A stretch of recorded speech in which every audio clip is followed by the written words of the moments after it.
Hello, this is the tradesight U.S. Forex market preview and international economic data roadmap for the week beginning Sunday, the 27th of July 26th of July 2015, ending Friday the 31st of July, end of month. Hope you're having a good weekend. Here's a look at the dollar index daily chart. Not much new. It came up and swept the highs of the last couple months. Could not really proceed from there, and this last week has been fairly contained. Just so you know, we are feeling like we're in full summer doldrums at this point. August is usually one of the flattest months of the year for Forex, so we have been half size now for 2 weeks. We will continue that until things pick up here at the back end of summer, but right now we're certainly seeing less days with movement and makes it harder to trade. Let's take a look at some of the major pairs that we follow. Here's a look at the euro dollar. Pretty much didn't do much either this week. Obviously, it's more the mirror opposite of the dollar index. Here's the pound dollar, was really flat this week.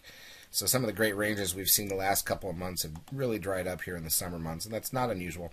Aussie dollar pushed to new lows one more time here, and the pound yen had a fairly flat week as well. Let's take a look at these same pairs using 30-minute candles so we can see the whole week from last week. And here you go. Basically open flat from the prior week's action. Monday was really boring in a 60 pip range.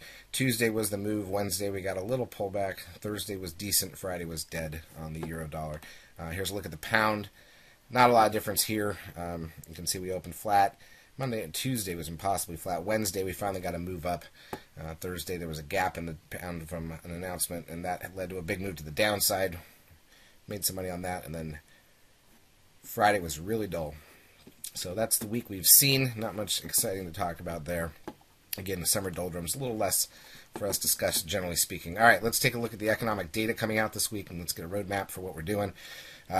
Sunday night, just the SPPI out of Japan. Monday, German import prices, money supply out of Europe, private loans out of Europe. UK's got their CBI industrial order expectations.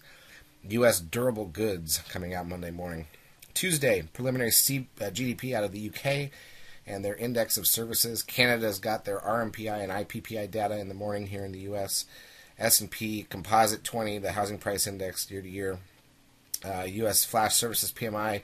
Consumer sentiment, excuse me. Consumer sentiment at 10 p.m. Eastern Time, 10 a.m. Eastern Time.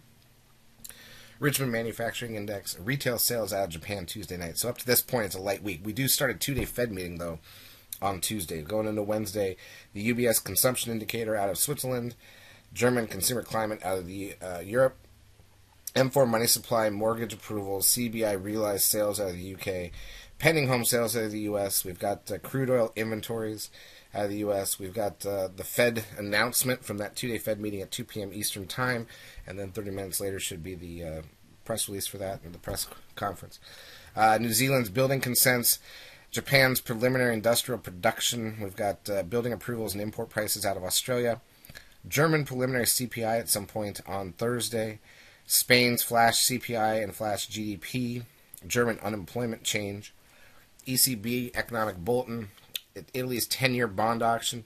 And then here's the big one. We're half size this week anyways because of summer doldrums. You should use less than half size ahead of the Fed meeting and less than half size ahead of the first look at GDP for Q2 for here in the U.S. That's a big quarterly number. Causes a spike usually in the markets. Unemployment claims, that's the weekly number. Natty gas. Consumer confidence out of the UK. And then Japan does their inflation dump. They've got household spending, Tokyo core CPI, national CPI, unemployment rate out of Japan. New Zealand's got their business confidence number Thursday night and PPI out of Australia.